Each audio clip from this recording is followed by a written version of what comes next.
নতুন সপ্তাহের জন্য পিতা ঈশ্বরের ধন্যবাদ দিই।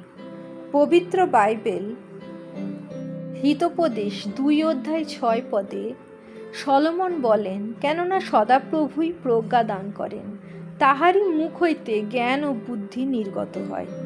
পবিত্র আত্মার সহভাগিতা প্রার্থনা করি আজকের বিষয়টি বোঝার জন্য।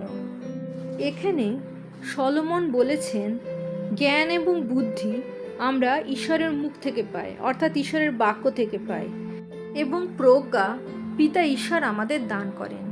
জ্ঞান, যাকে ইংরাজিতে বলে নলেজ, বুদ্ধি যা হলো ইন্টেলিজেন্সি, আর প্রজ্ঞা যাকে ইংরাজিতে বলা হয় উইজডম। ঈশ্বরের বাক্যের মাধ্যমে আমরা জ্ঞান এবং বুদ্ধি লাভ করি, এবং পৃথিবী থেকেও আমরা অনবরত জ্ঞান এবং বুদ্ধি লাভ করে চলেছি। যখন আমরা আমাদের পৃথিবীতে যে জ্ঞানগুলি ছড়িয়ে ছিটিয়ে আছে আমাদের বই থেকে, পারিপার্শ্বিক সমাজ থেকে আমরা অর্জন করছি।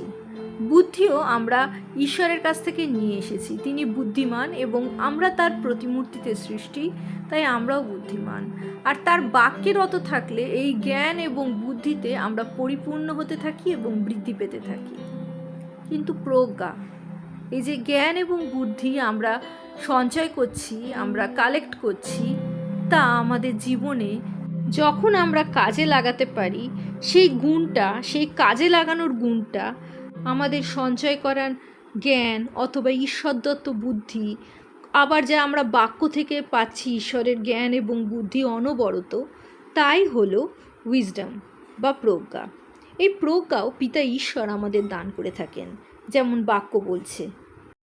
আমরা যদি আদি পুস্তকে দেখে থাকি, পিতা ঈশ্বর এদেন উদ্যানে অনেক গাছের মধ্যে আরও 2টি গাছ তৈরি করেছিলেন, লাগিয়েছিলেন। একটা হলো জীবন বৃক্ষ, আর একটা হলো সৎ অসৎ জ্ঞানের বৃক্ষ। পিতা ঈশ্বর জীবন বৃক্ষ থেকে কিন্তু মানুষকে খেতে বারণ করেননি। তিনি বারণ করেছিলেন মানুষকে সৎ অসৎ জ্ঞান বৃক্ষ থেকে, অর্থাৎ ভালো আর মন্দের জ্ঞান। সেই জ্ঞান এখন পৃথিবীর সব মানুষের মধ্যেই আছে, কারণ প্রত্যেকটা মানুষই আদমের বংশজাত। সেই ভালো মন্দকে বিচার করার যে জ্ঞান, তাকে আমরা পৃথিবীর ভাষায় বলে থাকি বিবেক বুদ্ধি। আর ঈশ্বরের বাক্য থেকে যে জ্ঞান এবং বুদ্ধি আমরা পেয়ে থাকি, তা আমাদের যেমন ছিল, আদম হবারও তেমন ছিল। কিন্তু এই প্রজ্ঞা সবাইয়ের থাকে না। প্রজ্ঞা তাদেরই থাকে যারা ঈশ্বরকে ভয় করে। যেমন বাক্য বলে, সদাপ্রভুকে ভয় করায় প্রজ্ঞার আরম্ভ। ভয় কথাটার অর্থ এখানে এমন নয় যে ঈশ্বর আমাদের শাস্তি দেবেন বলে আমরা ঈশ্বরের কাছ থেকে লুকিয়ে থাকব, পালিয়ে বেড়াবো, সেই রকম ভয়। এটা সেই রকম ভয় পিতা ছোট শিশুকে যেমন করে, সেই রকম ভয় আমরা যেমন আমাদের বয়স্ক মা বাবাদের করি, যে তাদের জন্য আমাদের কনসার্ন, আমাদের চিন্তা। আমরা যদি দেরি করে ফিরি, আমাদের ছোট সন্তানটা চিন্তা করবে, কান্নাকাটি করবে, অথবা আমাদের বাড়িতে বয়স্ক মা বাবা আমাদের জন্য দুশ্চিন্তা করবে। তাদের যাতে বিব্রত না হতে হয়, তাদের যেন উদ্বিগ্ন না হতে হয়, সেই জন্য আমরা আমাদের জীবনে অনেক রেস্ট্রিকশন, অনেক নিয়ম আমাদের জীবনে আমরা আনি। সেই ধরনের ভয় ঈশ্বরের প্রতি ভয়। আমরা যাকে ভালোবাসি তাদের জন্যই এই রকম ভয় আমাদের হৃদয়ে তৈরি হয়। ঈশ্বর ভয় কথার অর্থ হলো তাই। আমরা যদি ঈশ্বরকে ভালোবাসি, তাকে হারিয়ে ফেলার ভয়, তার উপস্থিতি হারানোর ভয়, তার কাছ থেকে দূরে চলে যাওয়ার ভয়, আর সেই ভয়ই আমাদের প্রজ্ঞা দান করে। প্রজ্ঞা আমাদের জীবনে থাকলে আমরা কীরকম জীবনযাপন করি, বা আমাদের জীবনের সমস্যাগুলোর ঊর্ধ্বে আমরা কি করে উঠতে পারি, বা শয়তানের যে কোনো প্রলোভন থেকে আমরা নিজেদের কিভাবে বাঁচাতে পারি, বাইবেলের বাক্য থেকে বুঝি। যখন আদম হবাকে শয়তান প্রলোভন দিতে এসেছিল, তখন হবা জানতো যে সেই গাছের ফল, অর্থাৎ সদাসৎ জ্ঞানদায়ক বৃক্ষের ফল খেতে পিতা ঈশ্বর বারণ করেছেন। কিন্তু শয়তানের প্ররোচনায় সে কান দিয়েছিল এবং পিতা ঈশ্বরের বাক্য সে উপেক্ষা করেছিল।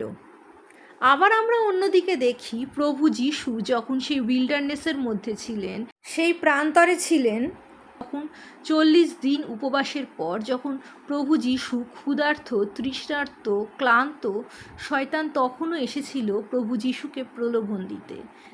তিনবার শয়তান তাকে প্রলোভনে ফেলার চেষ্টা করেন, কিন্তু তিনি তখন তার প্রজ্ঞা ব্যবহার করেছিলেন।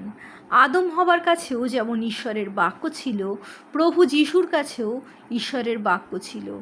আদম হবা শয়তানদের প্রলোভনে সেই ঈশ্বরের বাক্যকে প্রাধান্য দেয়নি। ঠিক যে জায়গায় প্রভু যীশু শয়তানের প্রলোভনকে রিজেক্ট করেছে, বাতিল করেছে, শয়তানকে দূর করে দিয়েছে, এই কথাটি বলে যে লেখা আছে, ঈশ্বরের বাক্যে লেখা আছে, তিনি সেই বাক্য উল্লেখ করে শয়তানকে বিতাড়িত করেছেন।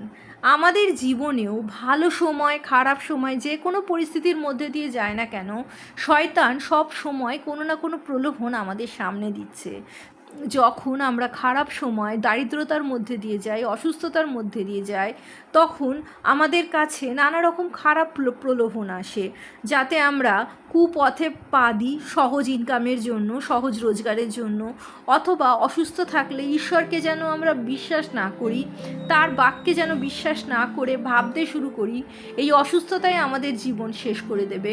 তখনই শয়তান আমাদের কাছে তার প্রলোভন আনছে। কিন্তু তখন যদি আমরা প্রভু যীশুর মতো বলতে পারি, বাইবেলের বাক্য বলে ঈশ্বর আমাদের সকল কিছু যোগায়, তিনি আমাদের মেষপালক, তিনি আমাদের কোনো অভাব রাখেন না, অথবা প্রভু যীশু তার ক্ষতর দ্বারা আমাদের সুস্থ করেন, বাইবেলের বাক্যে যদি আমরা স্থির থাকি, তাহলে শয়তানের যে পরিকল্পনা, যে চিত্র আমাদের অন্তরে সে আঁকে, সেই চিত্র আমরা রিজেক্ট করব, বাতিল করব, এবং বাইবেলের বাক্য দ্বারা আমাদের যে কোনো প্রতিকূল পরিস্থিতির মধ্যে প্রভু যীশুর নামে জয়যুক্ত হতে পারবো। আবার যখন আমাদের জীবনে ভালো সময় থাকে, তখন আমরা অহংকারী হয়ে উঠি। সেই সময় আমরা যদি মনে করি আমাদের এই ভালো সময় সকল ভালো পিতা ঈশ্বরের কাছ থেকে এসেছে, আমাদের যোগ্যতায় নয়, তখন আমরা নিজেদের নম্র করতে শিখি।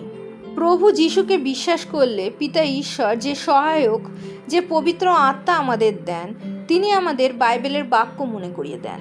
প্রত্যেকটা পদক্ষেপে জীবনে সেই বাইবেলের বাক্য যদি আমরা ধরে থাকি, ঈশ্বরকে যদি আমরা ভয় করি, তাকে হারানোর ভয় করি, তবে আমরা সেই প্রজ্ঞা লাভ করি, যে প্রজ্ঞার মাধ্যমে আমরা আমাদের জীবনে বাইবেলের বাক্য ব্যবহার করে শয়তানকে প্রতিহত করতে পারি। প্রভু যীশু জয় হোক।